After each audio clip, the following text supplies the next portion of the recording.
In our brain, there are millions of cannabinoid receptors. The nature of human mind is such, there are millions of spaces in your mind which are magical in nature. So once in a way, if you forcefully enter those rooms, they can't believe it is their mind because it looks like a whole new world. When that happens, your mind opens up to various possibilities.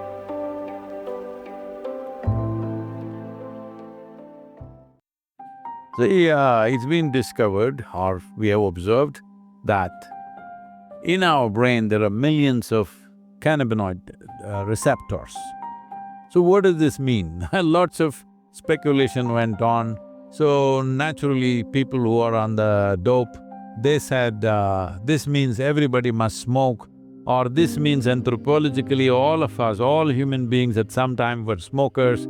Then they came up with this, that these cannabinoid receptors are there because the body is supposed to produce this. The brain carries millions of receptors and the body is supposed to produce the endocannabinoids. So, this production, it can be either on or off depending upon how you have kept yourself. That within yourself you can generate a chemistry which keeps you always blissful. But the most important aspect of it is, when it comes from outside, it keeps you… maybe it makes you blissful for a brief amount of time, but it makes you unaware.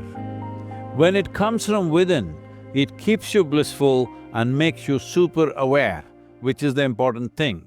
So this is not about trying to become some kind of a superhuman being. This is about realizing being human itself is super. And once you are blissful by your own nature, you always see that your life is super. It doesn't matter, some situations in our life go well, some don't go well, some happen our way, some don't happen our way, but this one life should be always happening our way. What do you think of the role of psychedelics in terms of, showing things that you normally don't see in normal life? Are they detrimental for the reasons you just said, or useful on a path? See, the nature of human mind is such, let's look at it this way. It's a building of million rooms. Most people who live normal life may explore 5, 10 of those rooms, that's all. The million rooms are just there, unused. So once in a way, if you forcefully enter those rooms by using a chemical or something else, sometimes it can happen because of injury, sometimes it can happen because of shock, that people enter other spaces of their minds, which they can't believe it is their mind because it looks like a whole new world. It is just like if you did not have eyes to see, if you open your eyes, suddenly it's a whole new world. So just like that, if you open your eyes to certain things, it looks like a whole new world. No, it's the same good old world, but it has so many dimensions, and human mind, in its evolutionary process, have gathered so many rooms to it that most of the rooms are not explored. So what is the purpose of this? The purpose of this is this: if our focus is only on our survival process, if we are constantly activating our survival instinct, then the number of rooms that you explore in your mind will become very limited. If our focus and our attitude is not about survival, because survival essentially means we want to build a wall of protection around ourselves. Once you become a human being, your survival doesn't fulfill you anymore. And no matter where you are, in what position you are in your life, you want to be something more than who you are right now. So, this is how human nature is, it wants to expand in a limitless way.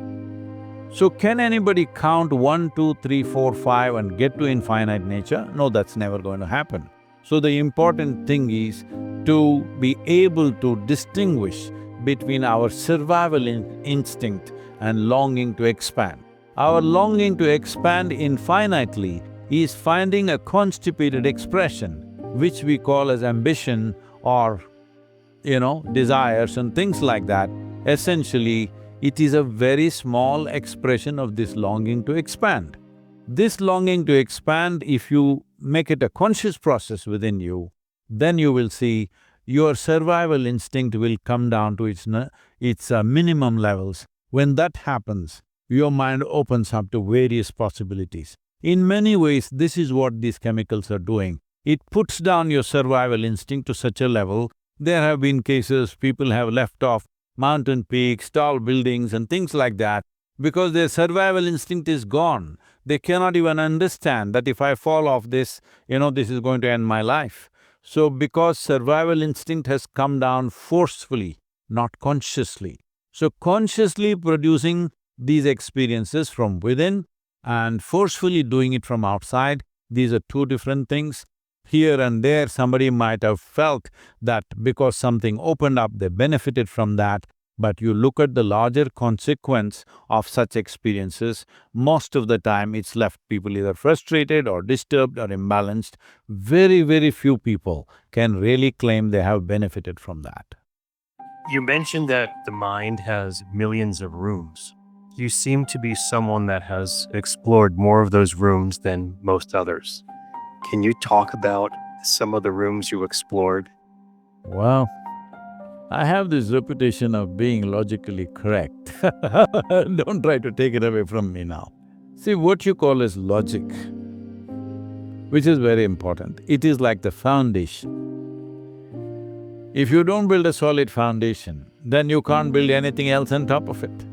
But you need a solid foundation. This is what is wrong with a whole lot of people who think they are into mysticism or occult or spirituality, that they don't have a solid logical foundation, they become hallucinatory. And if you believe hallucination is an exploration, no, it is not. Hallucination is your attempt to cross the line of sanity, and you may succeed, that is the whole problem. Logic is the foundation, but we cannot live in the foundations. You have to build a superstructure. So there is logic, but on the surface of life, if you look at it, everything is logical, everything falls into logical patterns. But if you look at life little more profoundly, then you find nothing subscribes to logic. Everything, has a magical element to it. I'm using logic magic as a thing. Let's say anything that's not logical is magical. If something happens here which you cannot logically figure, generally you would think it's magical. So there are millions of spaces in your mind which are magical in nature. But now we are speaking. When you speak, you will use a language. When you use a language, it has to be logically correct. If I say something illogical, you will think I've gone crazy. So I will not take that risk right now. You come if you want to explore, we can set you up on something.